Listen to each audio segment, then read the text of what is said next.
I'm just allergic to it. I can't do it anymore. Thank God that a team like the Guardians, it sucks when a team has a major change, like a name change or a stadium change, and then they suck, and you're like, oh, you spent all that money just to fucking blow it. So thank God the Guardians are actually doing well, because no one liked that name. Hey, It and the would best have part been about it easy pickings. best part about it is they're not only on average the youngest team in the MLB, but they're also the youngest team in the minor leagues on average. So them doing good at anything in the MLB right now is like it just proves that they're ahead, like they're ahead of schedule. You know what I mean? Right. Like it. I had sent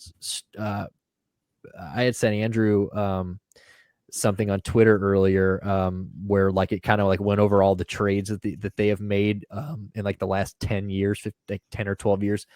And basically every trade that they've made for like these pieces and stuff, like they've turned out like the WAR like rating has been like they've basically gotten so much better in return and not given up nearly. They've won like every trade in the last 12 years. Like it's just something, it's wild. But now it's coming to fruition because now we got my boy Andrew Jimenez starting at second base. Hey, chill out. And we got Jose Ramirez in the home run derby last night, and he's going to be backing up tonight. He should be starting at third base, but whatever. And yeah, look at this. We got my boy shredding at Venice Beach Skate Park. Dude, I for real thought that was like a painting, like somebody, it was like fake at first. Same. That's a real photo. That's a real photo. Do you think someone pulled him aside? I was like, dude, like, don't be doing the shit that you might get hurt doing. As awesome as a front side air in a Venice Beach Bowl is, like, I think don't get hurt. I think he took such a pay cut to stay in Cleveland, and do you know how many people want to be in Cleveland? Not many. And the fact that he took like $50 to $100 million less to stay in Cleveland. I mean, this is the first $100 million contract that Cleveland's ever given out in their history. So them giving out that money and like him basically not, they were like, look, this is what we're going to give you. We're not going to give you what these other teams want to give you. And he's like, I don't care. I want to be here. Took the big pay cut. And, so I think they're probably like, dude, if you want to skateboard without a helmet the night before the All-Star game, do it. Like, and look at his board. He clearly used the board is sweet. Yeah, and he's clearly shredding. My boy's out here shredding. Okay, but unfortunately he didn't really look good though. Dude, he had so many base hits. He lost in the first round to thankfully the eventual winner, Juan Soto, and future Cleveland Guardian Juan Soto, if not a Cardinal, but Is that like the main destinations people think he's going to end up at? Is the Cardinals and I think the Guardian. Well, no, it's the Cardinals. Cardinals, Mets, Yankee. The normal. The Cardinals have the most they can offer, but I think the Guardians have a lot that makes sense too. They have a lot of. Well, if you think about like what you were saying, I like about how they're built for the future and all this. The Guardians, it's like. We were saying that about the Nationals a couple of years ago, and then they won that World Series, and then they've been fucking absolutely dog shit since then. And like people were saying it about the White Sox. Like the White Sox are going to be World Series champions for the next 5 years. But then they hired a man with dementia to be their manager. I mean, Tony Russo. They're like, Oh, all I was saying is that what I was getting at is like I feel like they might be a similar team where like they need to like their window might be like right fucking now, and like the Guardians might need to go win one in the next like 3 years. See, I mean, maybe. I mean, they need a couple more moves. Yeah, but like I said, Jimenez, the guy. So the kid's starting at second base in the All-Star game tonight. I mean, they got him in the Lindor trade, and the fact that he's making an All-Star game for Lindor is incredible. Like it's just a lot of young guys that are kind of ahead of schedule, and now they've got Jose for the next 5 years. I think that like they can, and they've got so many people like Nolan Jones in the minors, and they got these these kids in the minors. I think they've got a lot of kids that they can trade to where they can like pair. Dude, if you could pair Juan Soto and Jose Ramirez with like Jimenez and Ahmed Rosario, like it'd be disgusting. But Juan Soto, I mean, the kid's nasty. Look at, what is he, 23? And the kid, yeah, look at him in that chain winning. I mean, that was what was so cool about last night's Derby was like, Pete Alonso, fuck Pete Alonso and fuck the Mets. He was gone. He was out. I thought it was funny that like in between rounds, they showed him doing like fucking dead lifts. And then like he gassed out in the next round. So like him trying to like look cool for social media and doing deadlifts in between rounds, like ultimately fucked him because he just gassed in the next round. But it was cool that like the two young guys, were the two finalists, that kid for the Mariners and Juan Soto. Like, yeah, dude, that Rodriguez guy in the first round, what did he put up? 32 fucking dingers. 32. That shit was fucking sick. And then I thought, I thought he was gonna win it at that point because like, bro, he was like, and like I thought that was like a statement, and then he puts 31 up in the next round. I'm like, holy shit, bro. When he gets into like those like he'd get in like a rhythm, and it was like 10 in a row. Like he would just hit like, I mean, one after another. I mean, it was incredible. And Pujols did that one time when he went into overtime and hit like 7 in a row. I mean, like dude, there's more pitching should be focused on about the home run derby than like it is right now, because if you get a good pitcher who can time you and get you in those strides, like it apparently is the key to winning. Because like I remember there was like, what was like a year or two ago, there was one guy who had like his fucking dad throwing him pitches and he couldn't hit the fucking strike zone to save his life. I'm like, dude, I'd be taking my time out and just being like, Dad, you need to get your fucking shit together. What the fuck is this shit? This is garbage. You will never hear up and over the plate, Dad. They use their like high school coach because they had such a deep bond. You're like, oh, that's cute and all. Like you remember your roots, but also like motherfucker can't get it over the plate. I need those 65 mile an hour. He's 80 years old. 4-seam fastballs right over the middle. Yeah, they were showing. I think it was the guy that pitches for Pete Alonso, but like going into last night, they were showing like his like pitch count or like his like pitching location over the last 2 years, and like all of his pitches from the last 2 years, home runs and not home runs, were all like in this center area, and it was like the guy just doesn't fucking miss. And you're like, okay, well, this is why he's going for a 3-peat, because everything is just lobbed right down the middle. I mean, it was perfect. It was incredible. Yeah, but yeah, Juan Soto, future Cardinal, hopefully. That'd be future Cardinal. John Mozeliak, like, to quit fucking around. Like, let's make something happen. Let's quit bullshitting. Let's give them something to talk about. Did Schwarber take a back? Did he let off the gas to let Pujols have the moment? Yeah. Are you what? Yeah. Come on. You believe everything you see on TV? Dude, I thought they were gonna let. I thought they were gonna let Pujols win. I thought he was, because he almost. I mean, for a second there, everybody's like, "Damn, he's about to take out Juan Soto," and then Juan Soto said, "Yeah, I'm a 23-year-old fucking phenom." Yeah, nope. It's not that Pujols has ever really done good. I think that's like the best he's probably ever done in that event, because he sucked ass when he did in 09 at Busch Stadium. I remember that. What was, I guess, yeah, how many times? They said that was his fifth time? Yeah, his fifth time. Jesus Christ. Yeah, he has. Yeah, I didn't know that was his fifth time. I didn't know. Did we see him in the All-Star game? I guess we will see him. Like, I guess they are like. Oh, they're going to give him his nice little curtain call thing. Yeah. They're going down the lineups. Jesus MLB Christ. realized they fucked up big time by not even paying attention to Albert Pujols retiring. They're like, oh, fuck, we got to compensate. And so I think this back half of this MLB season is just going to be a complete dick riding tour of Albert Pujols, which will be cool.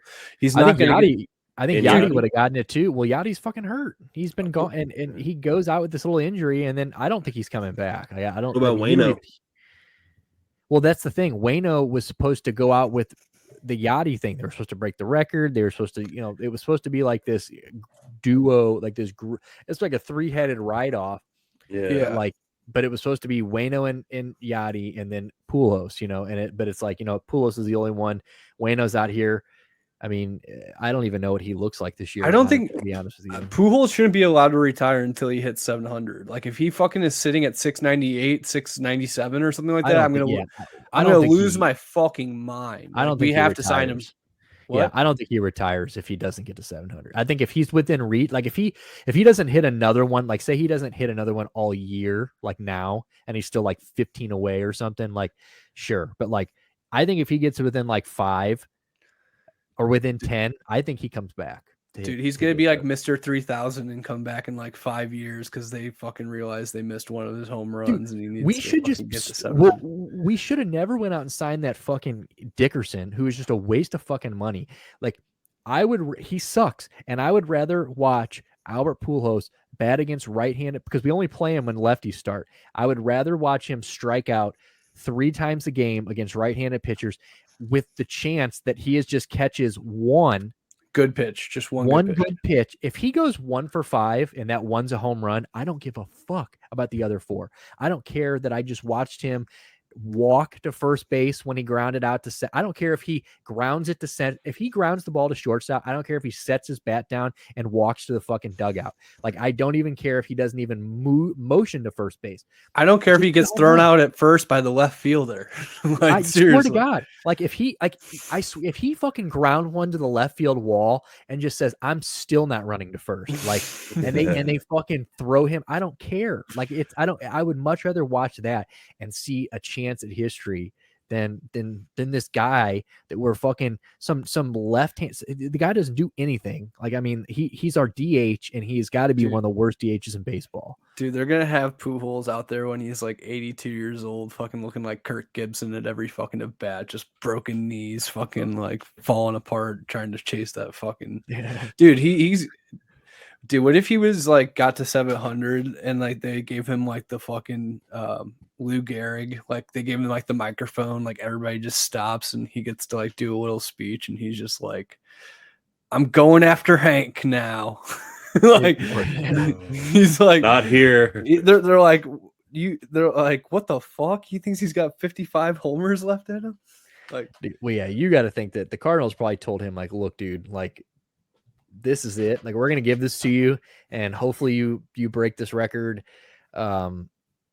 I do, like you said, I agree with you. I think the nut riding fest of Pujols is probably going to ramp up the second half. So I do think that we've been seeing him bat a little bit more. So I think that's going to be the same with us. I think the Cardinals are going to like start giving him more opportunities, even in spots where he might not be the best option, because like if we get to the end of this season and they're like, "Damn, Pujols didn't get to 700 because they only pitch." I mean, how many left-handed starters are there in baseball? There's really not that many. So it's like, if he doesn't get to 700 because we just didn't give him the opportunities, like, that's kind of skeet.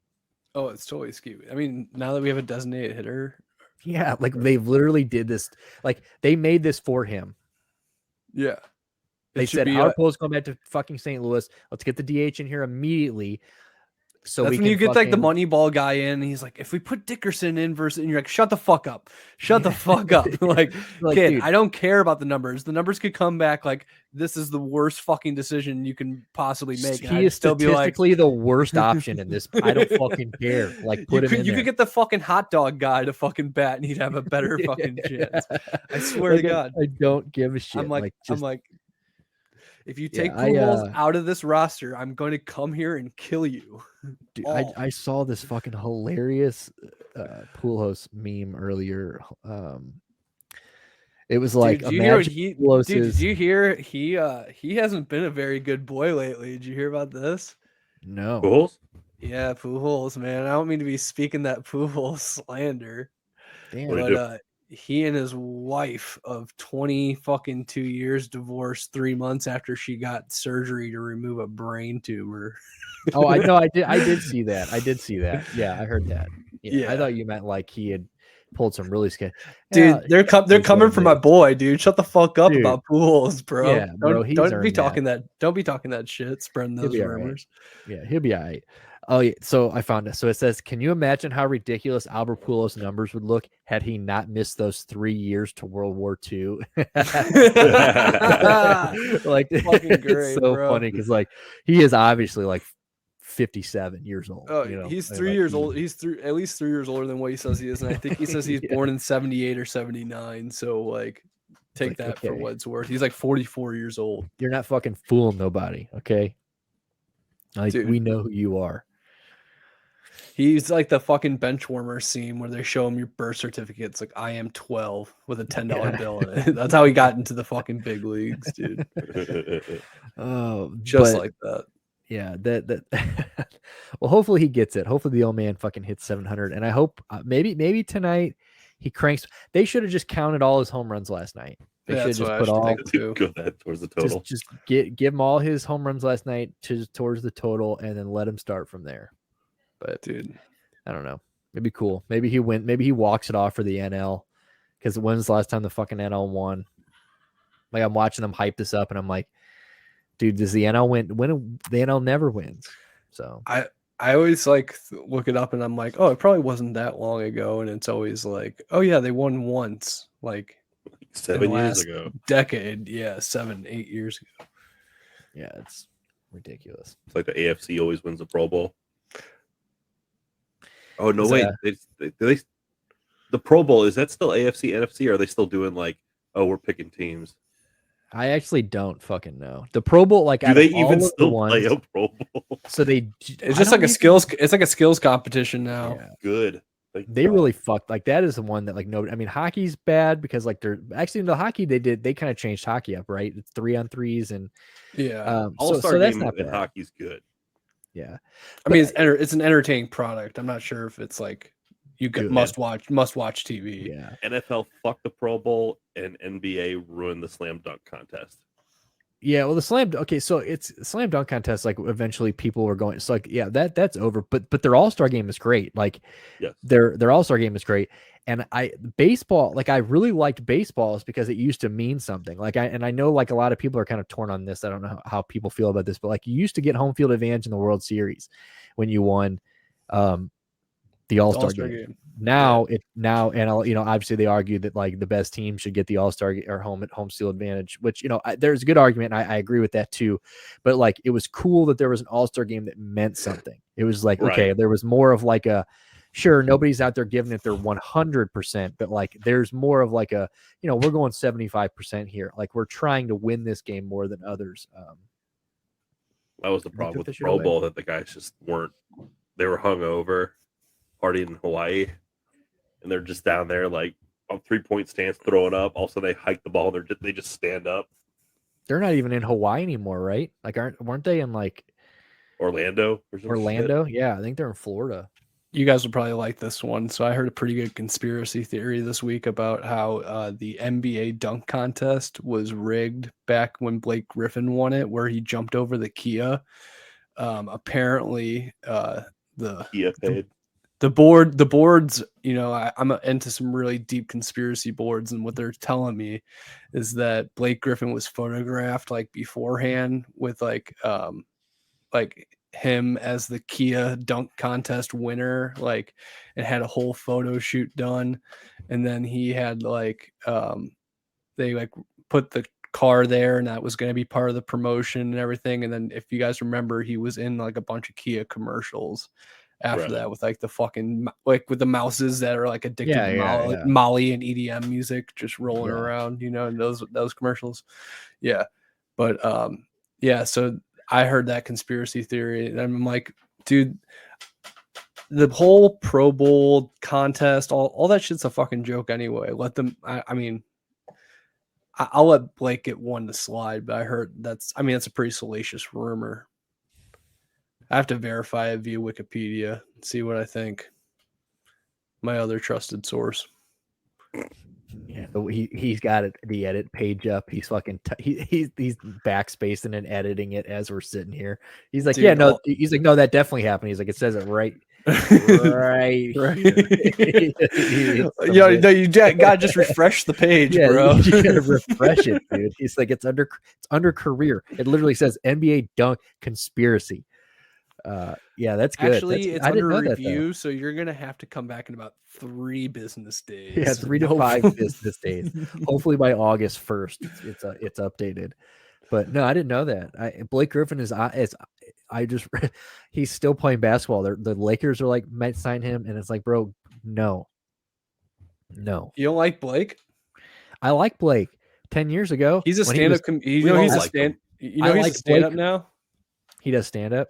Yeah, Blake Griffin does stand up now. Is it because he did one Comedy Central roast that he thinks he can do that?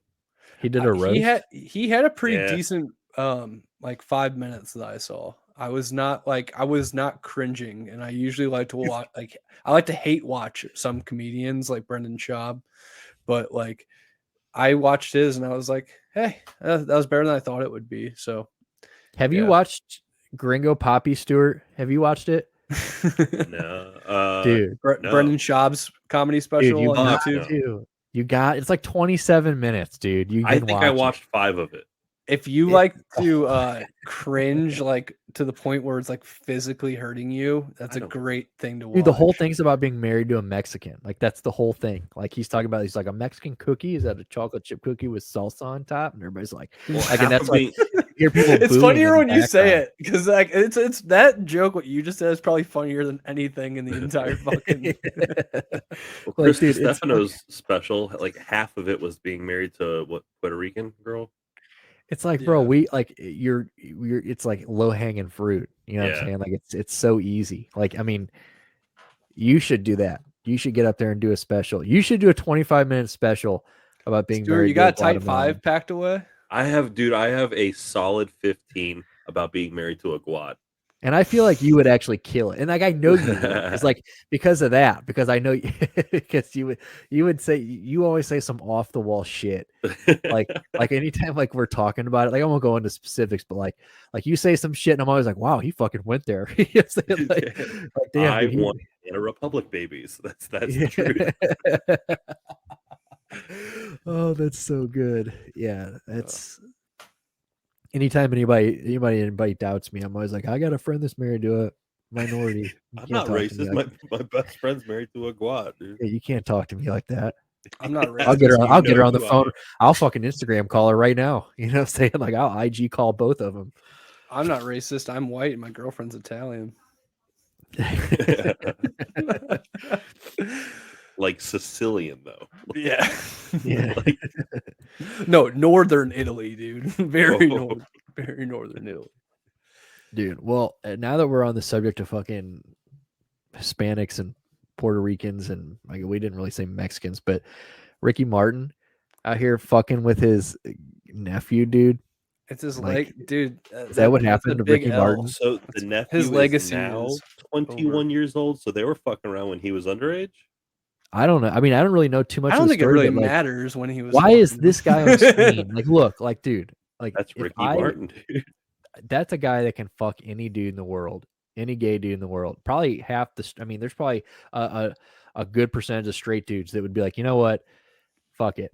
Do you think why is he touching his nephew? Do you think he took his nephew's ass and turned it outside, inside out? Yes. But no, I mean, it was. Sorry, that one was just right there for me. The issue started allegedly because like he broke it off with Ricky, and then he started doing some broke it off stuff. with Ricky. Wait, what? He broke it off with Ricky or in Ricky? He broke it off in Ricky. Yeah, dude, look at that dick duster over there on his lip. Dude, that's awesome. Dick duster. So he did break it off in Ricky, but he also broke it off. He broke it off with Ricky. Okay. But he was like super clingy, and so the dude was like, "All right, I gotta dip." I got this really clingy nephew that I fucked. No, Ricky was clingy with the nephew. He's like, dude, I got this fucking. He's like, dude, Ricky Martin won't leave me the fuck alone. Yeah, Uncle Ricky will not stop calling. Uncle Ricky will not leave me alone. But and then after they broke up, like he kept showing up like in front of his house and shit, like just straight up. What the? It's like stalkerish behavior. It's like, Ricky, you could have had any rebound ass you wanted. Like you could have gotten anything else broken off in you wanted. And you fucking Hawthorne Heights your nephew to the point where he fucking went to the. I mean, so what did he like just out? So did he tell somebody that then said something, or did he like go to the pub? Like he outed himself. How did this go? Let me see. All I know is that he wrote up a press release and was like, it's like a manifesto. This is gonna be a doozy. As of right now, he's been served with a restraining order against the nephew. And Ricky Martin has hired a lawyer, and the same lawyer that he hired also represented Prince Andrew and Bill Cosby. Oh yeah, so So Ricky's guilty, but he's not going to jail. Is what I don't want. Well, Bill Cosby's out now, I guess. So yeah, maybe he does have a good lawyer. And Prince Andrew's like untouchable, so I don't know how good of a lawyer he really needed. Well, I had seen that Ricky came out and was like, "Bro, this dude's mentally unstable." They put out like some big long thing. They were like, "This guy's not right." Blah blah blah. You know, the whole like basically like, "Yeah, I was fucking my nephew, but we need." He's like, this guy's completely mentally unstable. Here, catch this. He's been getting molested for the last decade. He's been mentally and physically abused. And they're like, by who, Ricky? He's like, is that important? He's like, I plead the fifth. He's like, that's not what's important here. He's like, what's important. I'm just saying this guy's not a credible source. Not credible. Okay. Yeah, that's. I mean, like, that's so wild. Like, I hadn't even heard of Ricky Martin for like a while. I thought it was. I always get him and Enrique Iglesias mixed up because, like, maybe not for the obvious reason, which is I'm racist, but that was a joke. You guys laugh now, please. Jesus Christ. Stuart's like, what the fuck? What? No, it's because I always get like that, and like, I will be your hero, baby. I always get those songs mixed up and Living La Vida Loca. I don't know who sings who until today. I thought Ricky was on fucking American Idol. No, that was there's that weird Asian dude that sang She Bangs. She Bangs. Is that Ricky Martin? She Bangs? Yeah, She Bangs is. I think that is Ricky Martin, right? Let me see. Hold on, Ricky Martin. Yeah, that's Ricky Martin. Oh, baby. Dude, and I click in Ricky Martin and every one of these photos I'm looking at him, I'm like, dude, you could have had any nutsack in the world. And you chose your nephews. You chose your underage nephew. To the point where allegedly he had to out you to like, damn. And this is like the time where like people don't even ask questions. He's guilty. You know what I mean? Like good luck coming back from this one, Ricky. Dude, in the Hispanic community, it's rough. Yeah, well, if Enrique's listening to this, he's probably hoping that you quit getting them confused because one of them didn't fuck his nephew, and one of them, I'm pretty sure Enrique was with Anna Kournikova for a while. That's a pretty good. But Enrique Iglesias with Anna Kournikova, I think. That's either way, kind of. Dude, Anna Kournikova was the shit back in the day. She was not good at tennis at all. But she wasn't good at tennis, but she had the best. She had the best grunt for sure. Where is she? What is she doing nowadays? Hopefully, the Sports Illustrated swimsuit calendar. God, dude, Anna Kournikova. That's a throwback. Yeah, right. Greatest women's tennis player of all time. Oh, that's a Billie Jean King. Yeah. Yeah, Serena's better. Serena's the GOAT. Yeah. But I didn't know how deep the pool is of tennis talent in the world because I remember looking up like tennis rankings and singles and doubles, and Serena and Venus are two of the greatest, and it's crazy how far down they are at this point in their career, even though they're still like solid, but they're getting up there, like 200th ranked in the world. And I was like, I didn't know there was 200 professional female tennis players. Yeah, Naomi is probably the number one right now. I mean, Naomi. The girl that just won over at Wimbledon. What's her name? Naomi Osaka. Yeah, Naomi Osaka. She's the shit. She's to play first. She's the one that took like a break. Like she's kind of doing the she's kind of like more outspoken, but she did win Best Female Tennis Player SB. Trying to think. 2021 Female SB Award for Best Tennis Player, Best Female Athlete 2021, Sports Illustrated Sports Person of the Year in 2020. She's nasty. She's dating that rapper. The fuck was that? What is that rapper's name? Oh God, I don't know shit. I can't remember anything. Rapper boyfriend. Imagine being that dominant for that long, because she was dominant like the French Open in '99, and she was still killing it as of pretty recently. Who? Serena? Venus. Yeah, Naomi Osaka. Like the bad one? Yeah, Serena's the badass. Venus is insane. I mean, they're both insane. That's crazy. Serena's like the GOAT, though. Yeah, Serena's the GOAT. Venus is the one that Venus was always the lesser. Yeah, of the two, for sure. Yeah, it's just Corday. Yeah, it's the boyfriend. Yeah, so Corday is the boyfriend. The rapper that Osaka's with. Dude, I don't know any rappers these days. Well, who do you guys listen to in rap? Like, who's like I know we did a little bit of Kendrick Lamar. We talked about that.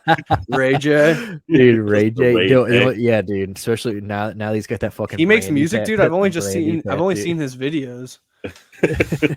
Yeah, dude. Yeah, I've only seen his dick. I've seen what he's getting at. I've seen his dick and I've seen his earbuds. Dude, and I've seen that fucking brandy tattoo he got. Like, that is some of the creepiest shit in the world. It's a very good.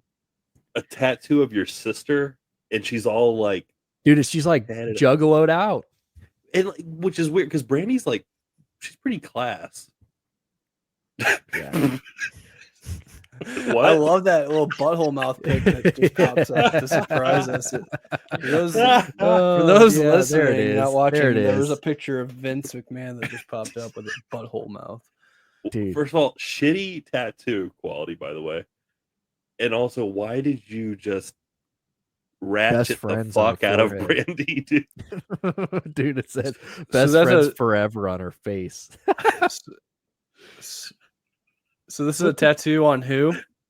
On Ray J's tattoo. This is on Ray J. So this is Brandy's face with all these face tattoos on her. So where's this on his body though? I can't tell from the picture. I think it's on his like calf or something. Gotcha. So such a bad. Well, before we move on from tennis, though, I want to talk. I wanted to get in. Talk about that Nick Kyrgios guy, whatever that guy. He is the best, most interesting guy in tennis. That guy, he's the guy that like argues with the fucking refs and like tells fans to like shut the fuck up in the middle of the match and stuff like that. Like, he's like the new age Johnny McEnroe, dude. He doesn't give a fuck about anything, and I love it. Like, he is so, and he's great. Like, that's the best part about it. He is so good. That like, you think he just plays better? Exciting again. You think he plays better as like the heel?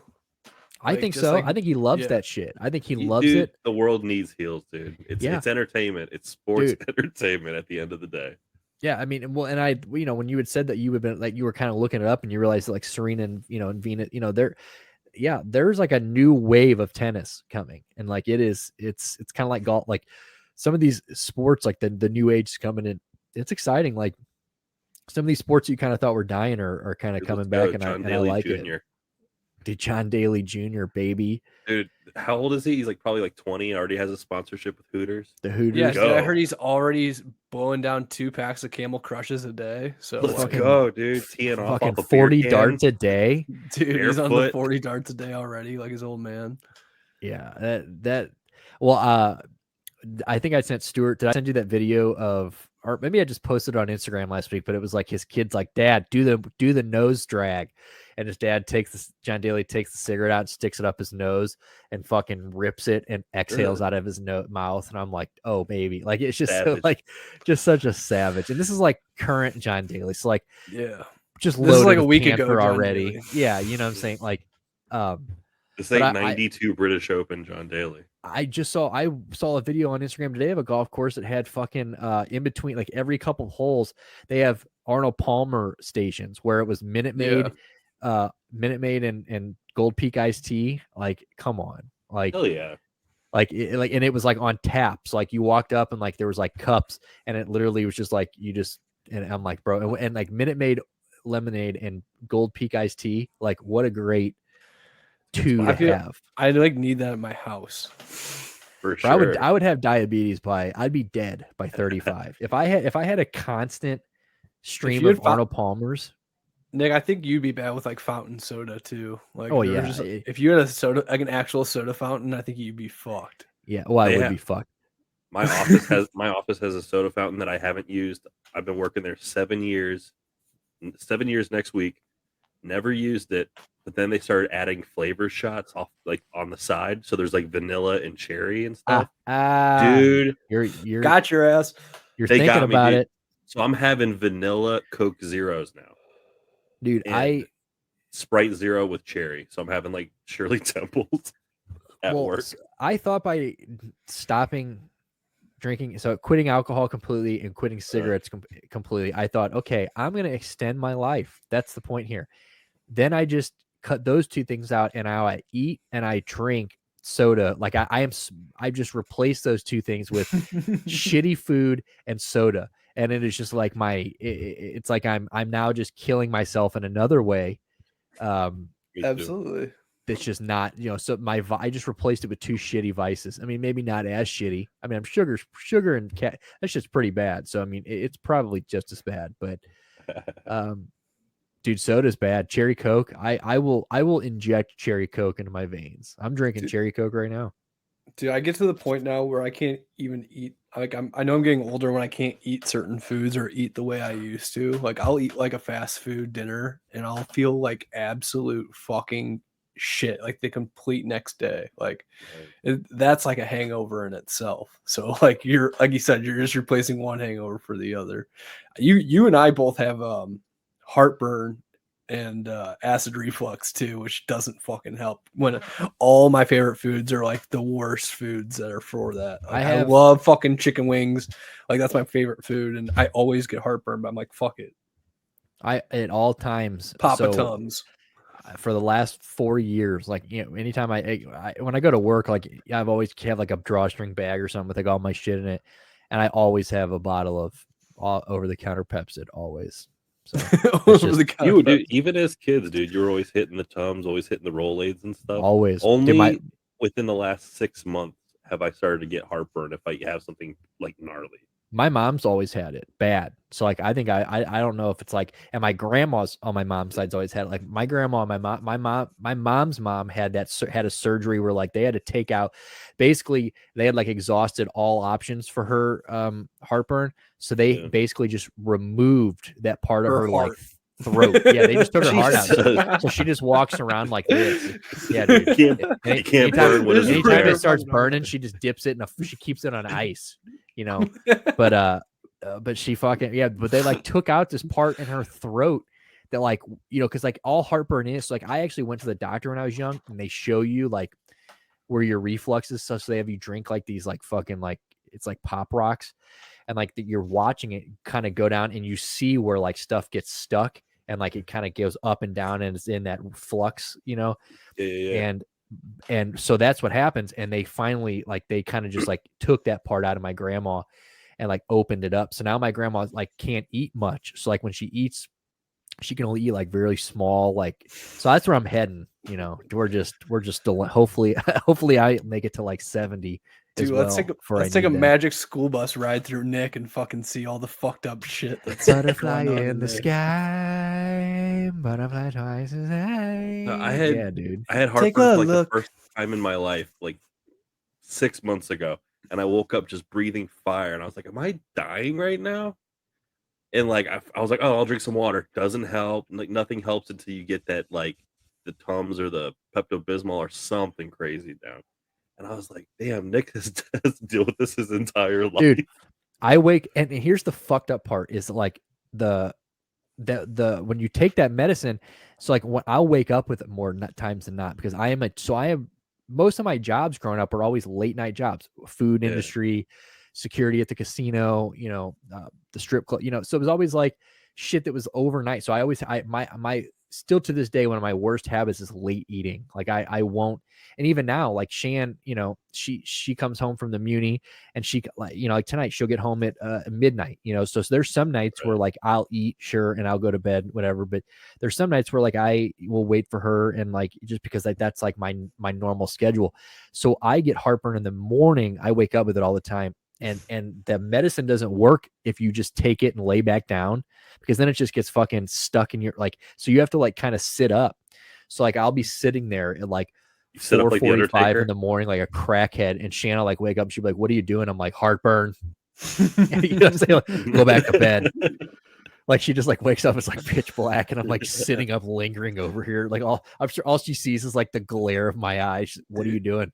"Heartburn." "Just go back to bed." You're like 30 years away from getting one of those mattresses that fucking like reclines upwards. It's just in the middle of the night, she's sleeping. All she hears is, you're like coming up more forward.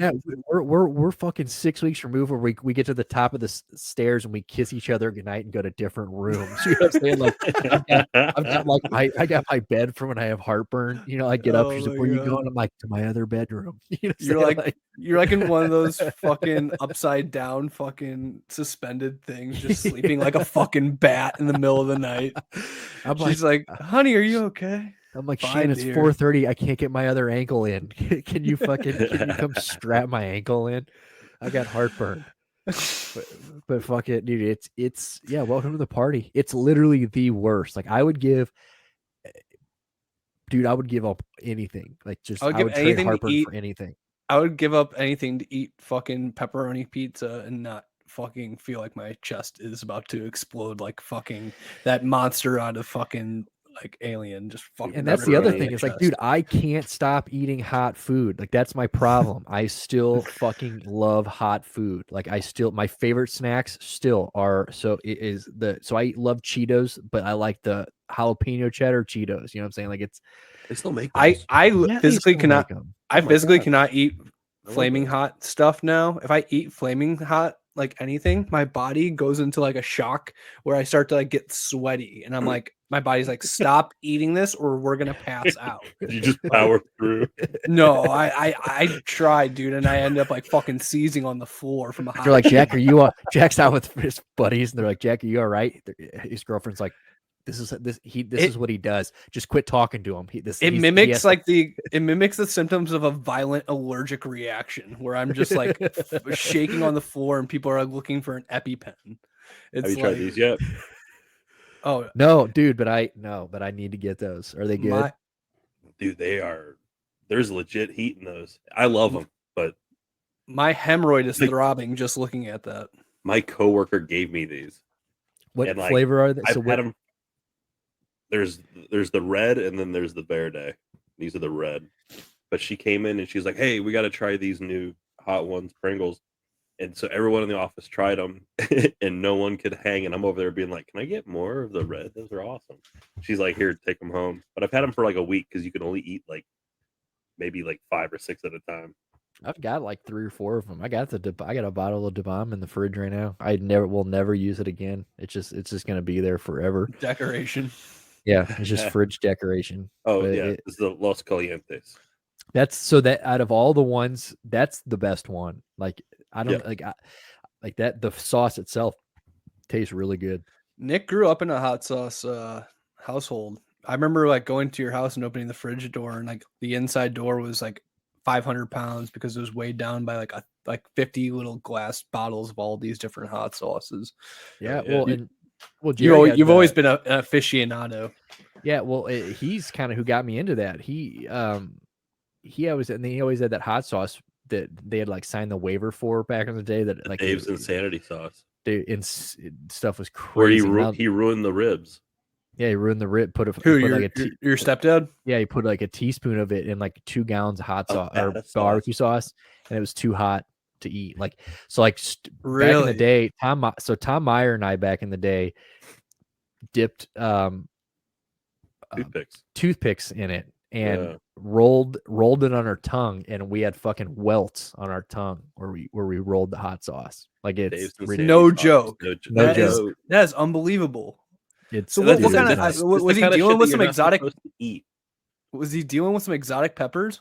So I'll send you the bottle. So but it's not really meant to eat. It's like a dilute this in 50 gallons of water type thing. Yeah, I mean seriously, he had to sign a waiver to buy it.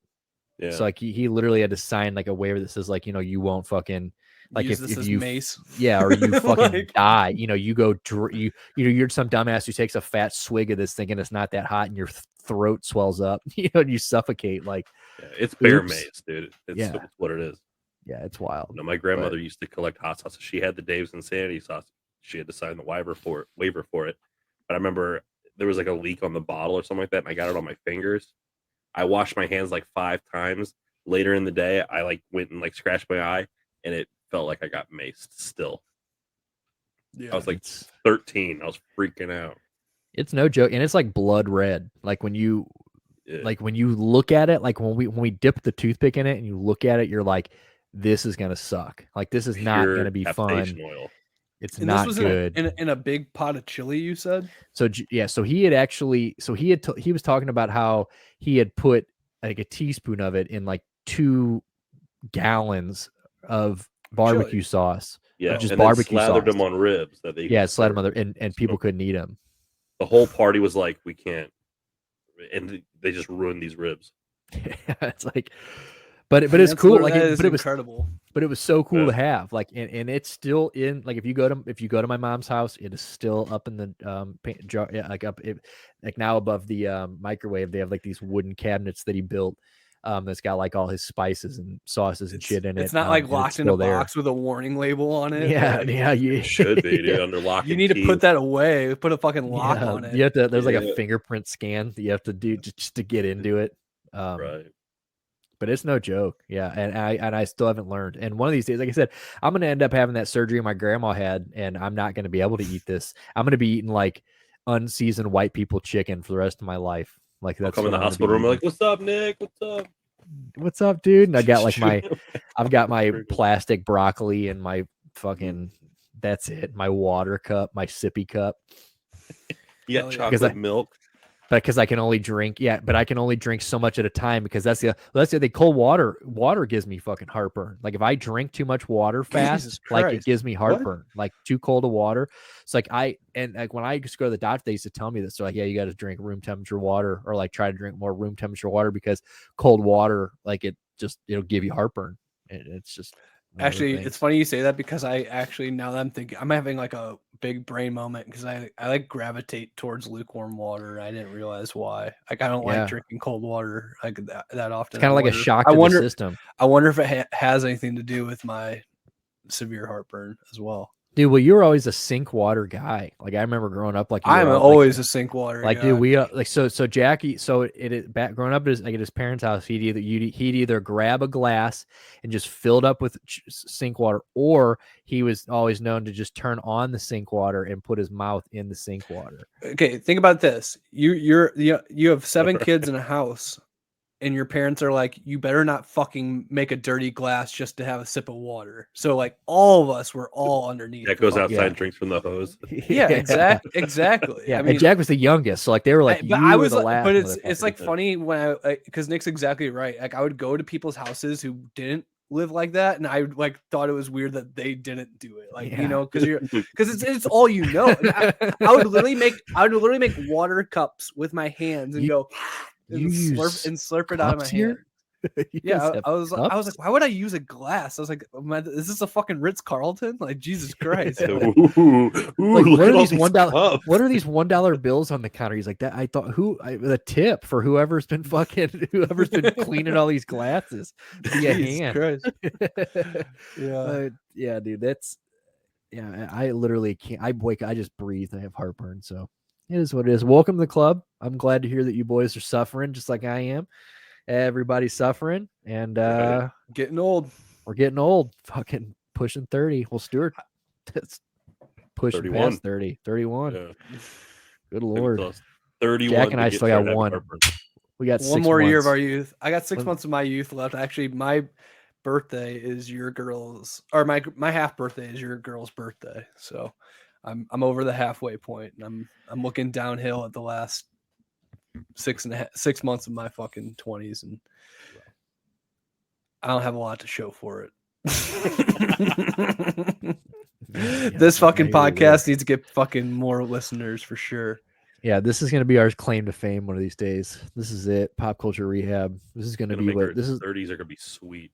Our parents are gonna be so proud. And my grandkids are going to be horrified when they listen to this. Dude, so they're like, so my grandpa was a really fucking bad dude. Like he believes all these 9/11 conspiracies and shit. Like they kept talking about this guy named Chavo Guerrero who they kept sticking up for some family murder. Like some guy that literally strangled and killed his family, and they're like his biggest fan. My grandkids get cancel me from the grave. My parents had people over, or my mom had people over this weekend, and Andrew's mom was there, and she was like on the back porch. She's like, has everyone heard Pop Culture Rehab? She's like, our sons are out there doing it big. She's like, you guys got to find it. So she had people pulling out their phones and they were like going on Apple and Spotify. Dude, and thanks for the spike in numbers. Finding our podcast. I'm like, dude, thumbs up. I'm like, but half these people are going to be like, what the fuck? Like, because when I'm around, I've always been kind of quiet around those people. Like, I've always just kind of like kept to myself. They're gonna be like, bro, what the fuck is going on here? Like, who is this guy? Yeah. Oh well. They better like and subscribe, damn it. Yeah, straight up. Well, I said, well, they better hit the bell. I said, or don't fucking come around. Straight up. Donate. Every Wednesday, dude, we're coming at you. Every Wednesday. Well, what we want to talk about? You want to talk about Daddy Elon's Daddy Elon? Didn't we get into a little bit of that last time? No. We're talking about dad. No. We just talk about Elon too much. We're talking about Daddy Elon. Yeah. We should have. I don't know how I didn't think about this when we were talking about Jeffrey Ricky Star? Martin. But dude, I don't know if I can even say Daddy Elon without feeling gross. I mean, I always kind of felt gross saying it anyway, but now like Big Daddy Elon is like a real fucking creep, which I mean, obviously, but like brother, like son, dude. Gotta get it. I mean, he's a South African apartheid guy. Yeah. If you guys don't remember that, dude. And I don't think he was hiring probably the highest wages at his fucking jewel mine in South Africa back in the day. I'm sure he was blissfully aware of the situation and took full advantage of any opportunity given to his cracker ass. Probably. So who I'm trying to think. So this is his what, daughter-in-law or stepdaughter? Stepdaughter. Well, it's his stepdaughter, I think. That he had a baby with. I'm trying to think about it. Yeah, stepdaughter. So, bro, that is so fucking weird. So, like, what is he? Has Elon said anything about it? So, is this Elon's stepdaughter? So would that be Elon's stepsister? I guess is what that would make her. I guess, yeah. Second child. Says he had a second child with his 35-year-old stepdaughter. So dude, these people are fucking crazy. So he's married to her mom. How's that? Is that how that's working? Or at least was. Damn, dude. That's a baller move. And this is her. Bro, she looks like that fucking politician we were just talking about 2 weeks ago. Lauren Boebert? Yeah, that's who. That's who. Looks like Jeffree Star. Bro, Jeffree Star just did just outed an NBA player. All those he was on Logan Paul's thing talking all shit about. That's not cool, dude. Getting face fucked by NBA players? Dude, getting fucked allegedly. by NBA players? There is no allegedly about that. Look, we didn't see the photo, but the fact that he turned the camera in and showed the Logan Paul and whoever, he's outing people that did not come out on their own terms. That's fucked up. Well, he's always been kind of a piece of shit, right? Yes. I mean, is this like news? I mean, I feel like this is what kind of. It's just the latest piece of shit move. I mean, if I was an NBA star, and I mean, it makes you wonder, dude, how many. That I feel like you kind of deserve that. If that's the guy you're running to stick your dick in. That might be Marilyn fucking Monroe to you, looking at that Jeffree Star, dude. Nick, I remember you showed me Jeffree Star back in the day, like on MySpace. Like you were the first person that was like, "Dude, look at this fucking freak." Well, I was like, Stuart's sisters who who introduced me to him. I learned who he was at Stuart's I learned it house. from watching you. And that was back in the day when he was like had milk. Remember when he was like had cereal and shit poured all over him and like. Yeah, his shit back then was so much weirder than it is now, even. My old shitty high school band, when we went to go play the Creepy Crawl in downtown St. Louis, Jack, you were there. When we went to go pick up the tickets to sell, at school and all that for the show, that night was the first time I had ever seen Jeffree Star. I went and talked to the manager of the Creepy Crawl, picked up our tickets, And I was like, what the fuck is that up on stage? And it was like really crappy EDM, and it was just him up there being like, I'm Jeffree fucking Star. Whoa, whoa, whoa, wow. And like, dude, you played the same fucking venue as Jeffree Star. Holy shit. A couple nights after him, yeah, dude. Big time, dude. Well, that just goes to show how small Jeffree Star was at that time. Do you sign something for me? Like my titties? Will you sign my chest? That was the first time I'd ever seen Jeffree Star, because I was like, who the fuck is this? Then I went home, looked it up, and I was like, oh, like some big MySpace dude. You went home, pressed yes, I am 18 plus, and then you saw Jeffree Star's page. Hey, newsflash: Paul Goldschmidt just hit a 2-run bomb. Oh boy! In the All-Star game. What a guy! Yes, sir. 2-0 NL. Boom, boom, boom, boom, boom. You know, Nick and I saw Katy Perry at Warped Tour before she was famous. That's true. Yeah. This is true. Same year. Coming off the heels of I Kissed a Girl. That was the Gym Class Heroes year, right? That was the year Gym Class Heroes smashed a microphone over a dude's fucking head and got arrested. And Nick and I were like 5 feet away from this dude getting Travis. That was when we found out he had a fake leg. No one knew. Yeah, he had a prosthetic leg. It's just super wild. And as they eased him into the police car and drove away, Nick and I were like 10 feet away. Had just gotten through a fucking riot. And yeah, because they were the headliner that year, and when they fucking stopped playing like 15 minutes in the show, people like literally freaked out. And the cops like got on stage and like escorted them off, and people were like, you can't fucking take him. And it was like a battle of fucking like 110-pound emo kids versus like 10 cops, and the cops just like got it under control pretty quick. I was just, they fucking one-armed like this kids didn't stand a chance, bro. They were fucking emo kids out in the hot sun all day. They had no nutrition. Kid, your in their makeup's body. Running. Yeah, like we're sunny day real estate. Put them in a headlock. Fuck off. Nick, their mascara was just running in their eyes. They couldn't even fucking see. The cops were just like. I was just trying to. I was telling Adele and a few people yesterday. I was trying to explain to them the Kings of Leon thing when they almost started a little small riot because he got shit on by a bird. I thought that was pretty interesting. I was like, because he was like Kings of Leon. He's like, I haven't heard that name in a while. I'm like, bro, last time I heard of Kings of Leon, I was like, he got shit. He literally got shit on. They did like the national anthem at a St. Louis Rams game the day after, and they got booed.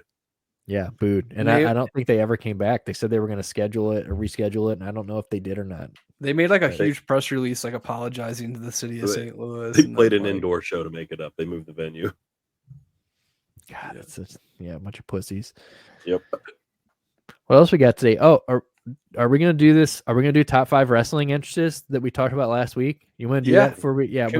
Is there a way we can? Does anybody know if we can actually play the music or not? No. I don't think we can. But okay, I'm gonna sing every single one of these songs then. All right, you're gonna perform all of them. Yeah, well, it's the big show. So I got my list written down here because I didn't want to forget it. So do we all just want to? So let's just go. We'll just start at 5. Okay. Yeah. Next time we do this, we'll send our next time we do this, we'll send our picks to our front office and have them have it ready to go. So you're not gonna have visuals for this, but we're gonna give you our top 5. We'll probably put something out. Like we'll make a little vizzy afterwards, a little visual for the people, for our millions of fans out there. In what you consider the greatest wrestling entrance themes of all time? I mean, do you talk like cultural significance? Do you talk just a good tune? Do you talk? We never really there's specified. A blend of it. The spectacle of the entrance as well. Like, I would just say that like who. I guess if we really got into it like that, like then I feel like my list would be a little different. But I think maybe who just put it all together, like who had the best all around classic. Like when you think of wrestling, who do you enjoy watching? Like when their music hit, who did you enjoy watching come out every single time? Like it never got old. It was, the stick was there. I mean, there are wrestlers that, like Shawn Michaels that had a fucking, one song for 30 years, so it's just who put it all together in your mind that HBK for sure. He's up there. So well, let's go through our top 5. So what do you want to do? So you want to start at 5 and then go down, obviously? Yeah. Is that how we want to do this? Okay. So Nick, you want to go first? Yeah, I'll go first. So my number 5, and I actually said this I kind of threw this out last week, and I was like, damn, I shouldn't have said that and given a little nod. But my number 5 would be The Brood. I really enjoyed The Brood. Gangrel. I loved Gangrel, Edge and Christian, and then they had the Hardys for a while. But like they had that, remember the fire beat? Circle? Like they had the fire circle, and like that the beat, like it was like that the song was tight, and like they all came down, and like and then you have to say, like, you know, this really wasn't part of their entrance, but like, you know, like sometimes like they would give the bloodbaths and stuff, which I think was just kind of just a part of the whole Gangrel always aesthetic had the and held the blood. Yeah, well, and when he got there, spitting before Triple H spit. Right. And he, you know, he'd go up there, he'd take the sip out of the gauntlet, and then he'd fucking spit the blood. He's still got the teeth, and he's still trying to hold on to that, and they're just so pathetic looking now. He's got a very successful wrestling school. Yeah, he's very successful, but the teeth they look rough. They're permanent. They're permanent. Gotta go. But that'd be my 5, The Brood. That's a good one. That would be on my list. But I think a lot of people forgot it or haven't seen it because a lot of people didn't watch, you know, Metal and Jacked in 1999. Yeah, they were kind of just tucked in there. It was lower card shit, but it was awesome. It's a great faction in general. Just loved them. Yes. Stuart, all right, you want to give you number Stuart? 5? I mean, when I'm thinking just people who aren't wrestling fans, when they hear it, they know it. They know where it's from. So my 5, or my number 5 is Macho Man Randy Savage coming out to Pomp and Circumstance. Yeah, I love that shit. That's iconic. What a fucking entrance. I was telling, so Jack and I were kind of talking before earlier, and like I had a pretty hard time picking 5, and like he was one of the people that I was like, God damn, like my favorite Macho Man clip is always going to be the cream rises to the top. Yeah. Fucking so good, dude. What a savage. No one cut a promo. Like shame that a fucking heart attack in a tree took the man out. Did you ever see Macho Man's last promo that he ever did with the WWE? Right when he died, you kind of saw that maybe they were starting to mend that relationship with the WWE and Macho Man, because he cut a promo for the YouTube channel for WWE for some WWE All-Stars game, really cartoony, gimmicky game. But he cut one last promo. He's got a Santa white beard. He's looking rough, but he pulls it all together and does a classic Macho Man. But you just know that like that one promo shook loose all the plaque in those arteries, and definitely led to that heart attack and hitting that tree. His body was like, "Well, hold the fuck on here, Randy." Yeah, it was like Ultimate Warriors last for Halloween one year. I went as Bonesaw, you know, his character from Spider-Man. Yeah, and ready. I got really drunk, and I remember telling my girl at the time, I go, "You ain't going nowhere. I've got you for 3 minutes." And that was honestly about as long as that lasted. So you sat there for the last 30 seconds. Talk. Including the 3 count. Exactly. All right, so my number 5. Who did you have? Yeah, my number 5, we talked about it. You guys were saying it already. You almost fucking ruined it if I would have went first, but it's got to be HBK, Shawn Michaels. It's think classic. I'm cute. I know I'm sexy. I got the looks. What do you? Which version do you prefer? The one where Shawn Michaels sings it, or when Sherry Martel sings it? No, Shawn Michaels singing it is also badly. One of the points I wanted to point out. So, like, yeah, dude, I love just imagining Shawn Michaels getting into the studio, fucking like how we are with like a headset on, just with the microphone being like, "I think I'm cute." And they're like, "Can you run that back? I didn't think that sounded good." He's like, "Yeah, he had to do that. I think I'm cute." Like, perfect. Like, so you've never heard the Wrestle Rock Rumble? No, what the fuck is the Wrestle Rock Rumble? Holy shit! The AWA in the 80s, this is when the Super Bowl Shuffle was the biggest thing in the fucking world. And so all the NFL teams had their own version of the song, Ram It, the Raiders had their song. Well, the AWA territory, Mid-South Wrestling, they were putting on a pay-per-view called the Russell Rock Rumble. And all the guys that were taking part in this big super card, they did a song for that, and with a music video, it includes the Rockers pre-WWF. And so you get to hear Larry Zbyszko, Scott Hall, Kurt Hennig, the Rockers. They have to rap. And it's like 80s rap, like shucking and jiving and shit. Is it over the Super Bowl Shuffle beat, or is it over the Shawn Michaels? It's a very similar beat to the Super Bowl Shuffle, but you get to hear like Larry Zbyszko rap badly, and it's the best thing I've ever seen in my life. So what's worse than the HBK singing his own theme song is HBK trying to rap in like 1987. It makes it funnier because rap in 87 was like, I went over there and I went over there. I jumped on the head. Like that's how people rap back then. They're like, so that's you're gonna have to send that to me. I want to see that. Or I will. Yes, we will watch. So we'll do that. Nick, I think you're up next for your number 4. I think some of these are going to overlap. So I hope so. I do think. I think we are going to have probably some that overlap. So this one, I do not like the wrestler. But I think that you have to, when you're talking about best entrances of all time, you have to put Goldberg in there. I feel like you have to. Oh, that was a good one. I didn't think about that. I don't like Goldberg as a wrestler, but dude, them knocking on the door and him like being led to the ring with security, and like you get the whole walk from the backstage, and then like him swallowing the fucking the sparks that are coming into his mind, and him breathing out all the fucking smoke at the end, like. And then kicking and punching with the pyro. Like, dude, so tight. Like, I always thought, like I said, I didn't like once he got to the ring because it was always some mediocre bullshit of him just storming through somebody real quick. It was just that short matches. I think as a kid, that's like one of the ones that sticks out to you as being like, this guy is scary. Remember, like it was like when Kane's music or The Undertaker, it's just like when like I'm actually like think this dude would kill anybody in a dark alley. Well, you had everybody like chanting Goldberg. It's would have to be like the most intimidating entrance there is for Gilbert. Sure. Can we nominate Gilbert's entrance instead? Yeah, maybe. I've never been a Goldberg like mark. I was never a WWE. WCW I don't like. I've never liked Goldberg as a wrestler.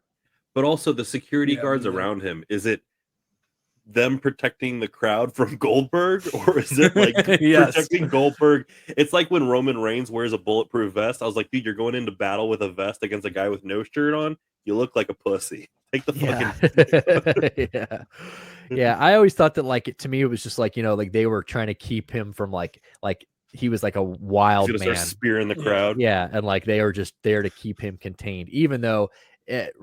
In history, police officers in wrestling have always just gotten treated like referees, and they're just like they're like just the biggest pussies in the world. Fodder. Yeah, like you look at them and like push them over, and they're down for like 15 minutes. But they're like henchmen in Austin Powers. Like they just get bonked on the head and they're fucking out. But yeah, four would be Goldberg for me, and like that was one that I took him off the list multiple times, but I put him back because I'm like I remember like watching WCW growing up, and like I said, it was just one that always stuck out, and like I just remember like I loved the aspect of like they went to the dressing room, they knocked on his door, you saw he comes out, and like I just like that whole. It's a real show. Yeah, one last thing I forgot to mention with the HBK, you can't forget how he does the pose with the muscles and then the fireworks that go back and forth. I would be remiss if we didn't mention that. Yeah. Good. Glad Stuart, we got that. Your number 4? My number 4. And actually, I could put this top 3, but it's my 4 right now. Kurt Angle. Simply because of how huge the "You Suck" chant is. Whether he was a face or whether he was a heel, everybody is saying "You suck" now. Even when he got inducted in the Hall of Fame, "You suck." Props to Edge for creating that. But the Kurt Angle theme is top tier iconic. Yeah, it was amazing how that went from like it was supposed to be a diss to like he just reveled in it, and like it really just he embraced that shit. And then like I love that, 20 years later you got guys like Colby Covington, walking out to his big UFC title fight with the USA flag around him, and they're playing the Kurt Angle, and like it just it's perfect. It's like it's great how he embraces it, and he's like, oh, you're saying I suck because you love me, which is like kind of like the Primus thing. Like all Primus fans say Primus sucks, right? So yeah, he's the Primus of wrestling. There you go. He's great. Yeah, I agree. So my number 4, Nick knows, one of my favorite wrestler of all time is the charismatic enigma Jeff Hardy. Do it. And so Jeff Hardy's theme is definitely cracking my top 5, coming in at number 4.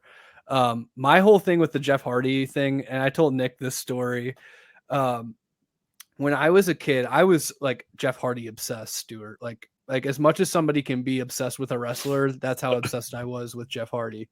Okay. And it got to the point where at one point I asked my parents if they could take me to Walmart to buy paint, because I wanted to dress up like and paint my body like Jeff Hardy. Like I thought that paint that he used, the glow in the dark shit, was just like a readily available product you could just buy at a store. And I was like, Mom, please, like I need. And all I wanted to do was just like go outside and just start flicking paint and dancing like this and like shaking my dick and everything. And there's that Manning kid down the street wearing fishnet again. Yeah, exactly. Little cross-dressing weirdo. Yeah, fishnet and Jinko jeans. Why is he wearing fishnets on his arms? What a weirdo! What the fuck is this guy doing? What a he's definitely big. But I mean, I guess you could say it's the Hardy Boys theme song. So their return is iconic. Gotta give Matt some credit. Yeah, and that return. So I was with Jack and I were together when they came back at WrestleMania a couple years ago, but 5 years ago, 6 years.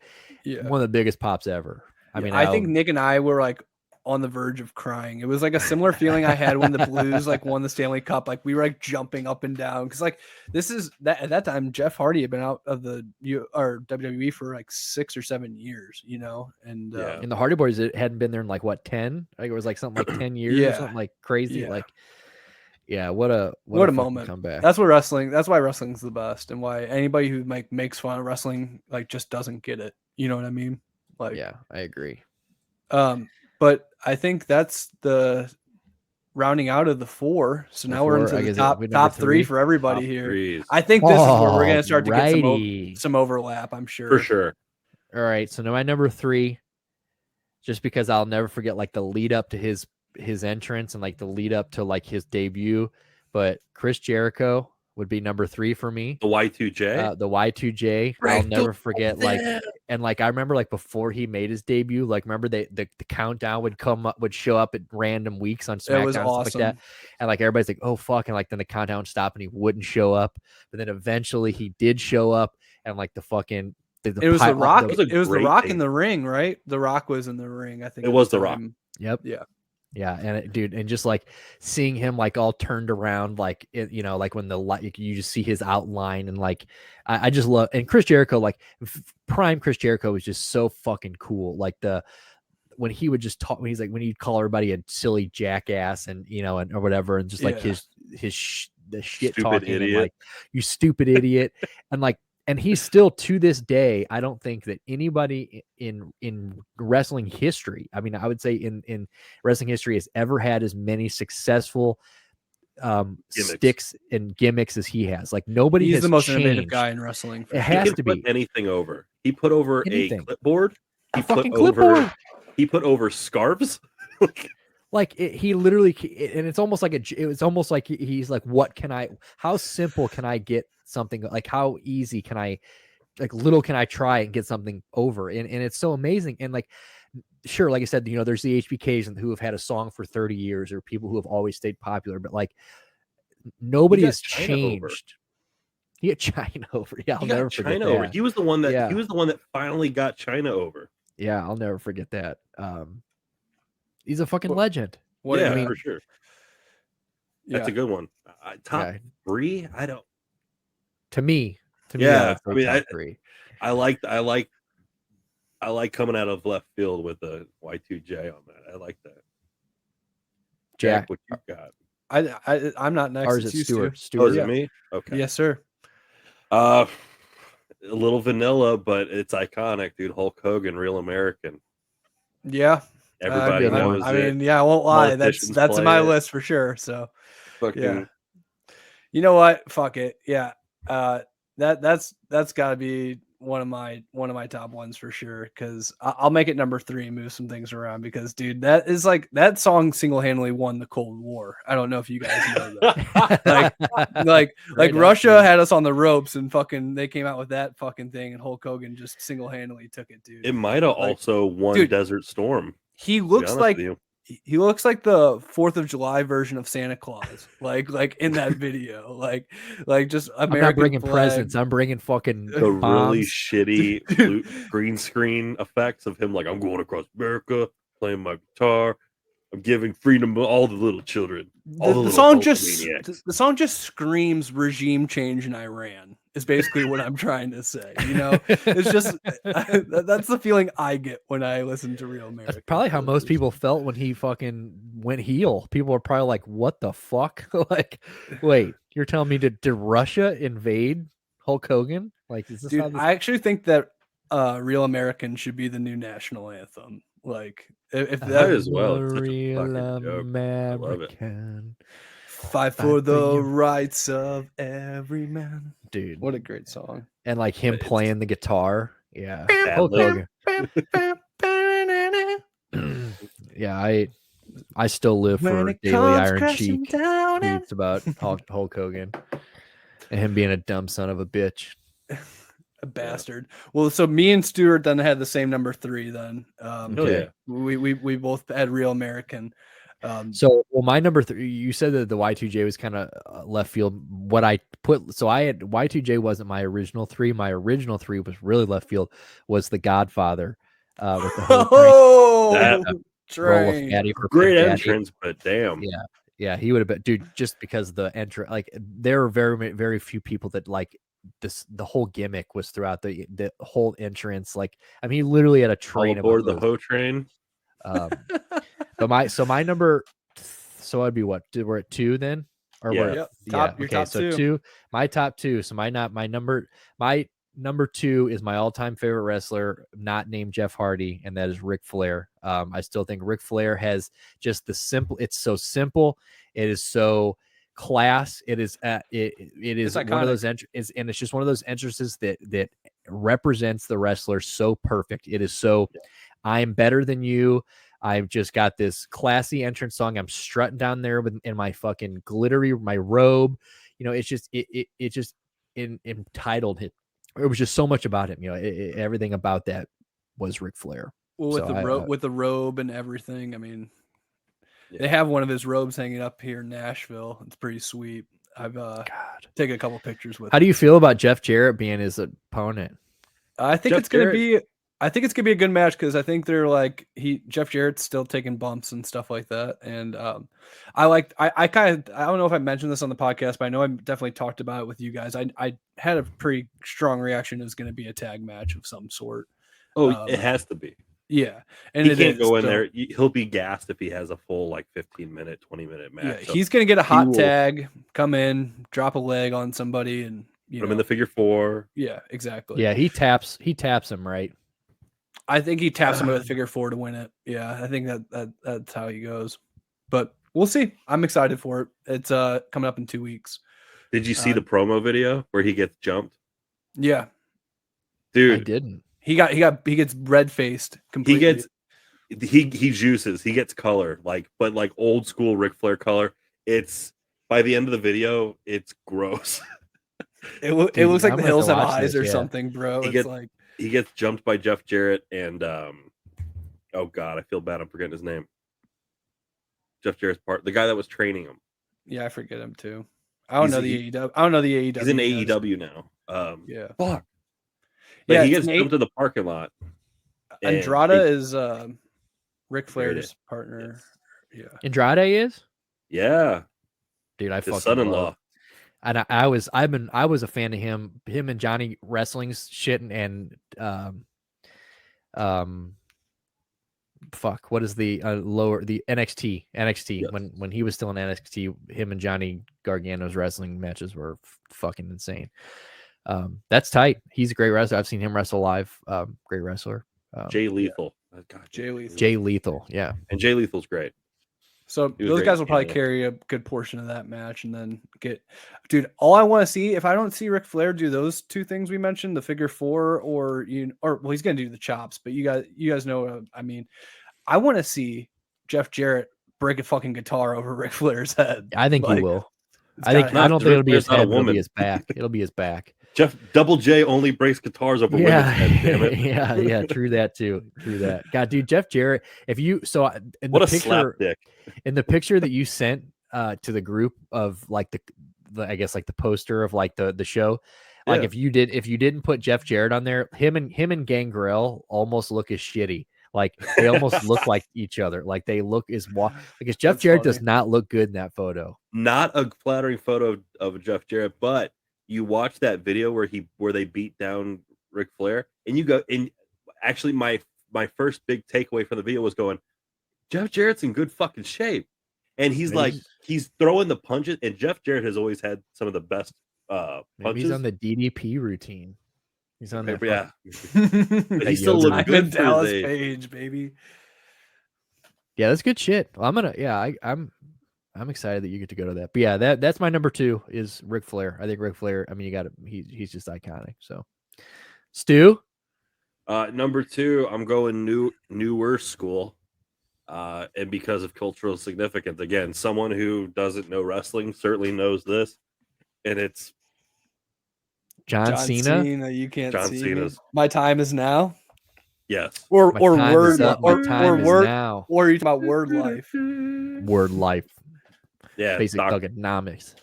Dude. When he came out to that Thugonomics entrance like 3 years ago, that was so fucking sick. He came out with the chain and the master lock thing on his neck. But yeah, everybody knows it, wrestling fans and not, and they understand what the hell it is, and everybody will do this. And he's got to be the most famous wrestler in the world, right? And in the last 10 years, right? I mean, as far as like 20 years, yeah, 20 years maybe. Did you guys hear that story about how the WWE owns his name, John Cena, and that he has to pay them a little bit of each deal he gets because of the license to use his name? Right. And he's like totally cool with it. Yeah, he's like they were the first people to give me a chance. So yeah. Is it a big chunk of it? I don't think so. Probably not. 10% of John Cena is still pretty good. Oh yeah, fuck yeah. I mean, yeah, absolutely. Any percent of John Cena is good. Yeah. Jacqueline, what are you doing, big dog? My number 2. I'm surprised it's still on the board. To be honest, it's Stone Cold's theme song, "Breaking the Glass." Fucking. Spoiler alert, that's my number 1. That's my number 1. The glass break is... I fucking sniped you bitches. Yeah, Stone Cold's my number 1. Wait, because there's nothing more all iconic your guys' number 1. That means there's only one pick left, and it's my last pick. There's nothing more iconic than the glass break. There is. Yeah. There is. Someone is about there's to only get one thing. a mud hole stomped. It better not be The Undertaker. Are you going to say The Undertaker? No. Whoa! Are we gonna talk Stone Cold, or are we gonna? Yeah, let's talk Stone Cold for a sec. But yeah, dude, to me, Stone Cold is there. That glass, there's nothing better than the glass break. Yeah, the fucking double middle fingers.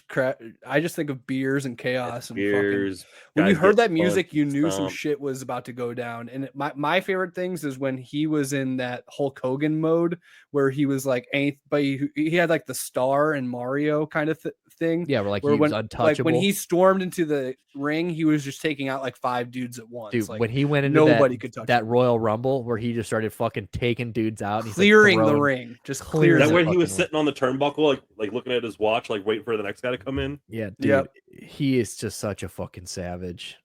God, he's so fucking savage. I don't think anyone in history of wrestling has gotten quite over like Stone Cold Steve Austin. No, I agree. It was so 100%. impossible to hate him during that heel era they tried when they did the alliance and after that he was like Vince McMahon's butt boy for a little bit, and Kurt Angle. It was great. Yeah, it's fucking. It was amazing. That was some of the greatest outside the ring stuff that Stone Cold has ever done with the guitar and Well, he had the injuries, right? The knee injuries was when that was really bad. I remember he was like they wanted to keep him on screen, but he wasn't really wrestling a lot.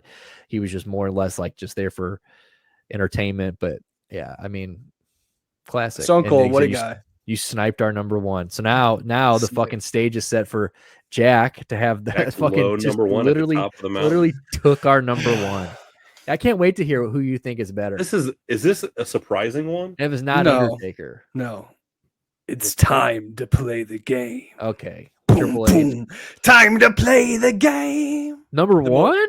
Yeah, dude. Number one with the fucking spit and everything, dude. Yeah, that's a B plus player. Well, like the whole Triple thing, H. the thing was theme songs, and I was also. I mean, I had some honorable mentions. Obviously, Kane. Well, Motorhead's more badass than anybody, but Evolution. But Undertaker's Limp Bizkit, Keep Rolling, obviously was gonna be that was almost cracking my top 5. But no, I think Triple H. He's not my favorite wrestler, but I think that entrance, like. When I think of it, in the same way as you guys were talking about Goldberg, like an intimidating entrance. It's always solid. Like it gets you hype, and it's a unique shtick that he's done for a really long time. Also, he did the King of Kings. Yeah, I wish he never would have. I really wish he would have deviated from it. Another one that was an honorable mention for me, and I'm sure it was for you guys too, was the D-Generation X theme.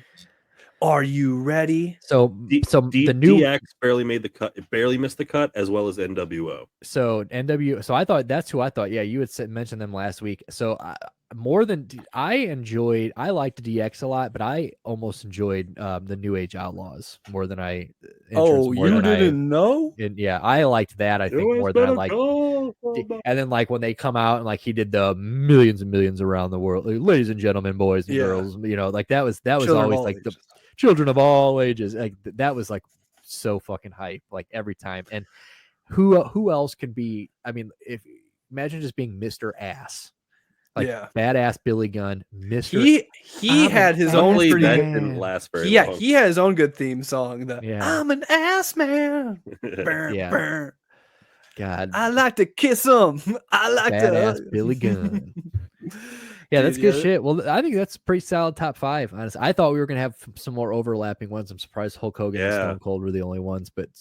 If I'm talking about my real heart of hearts number 1, I got sniped on mine by when Stewart said "Real American." I didn't think anybody was going to go for that.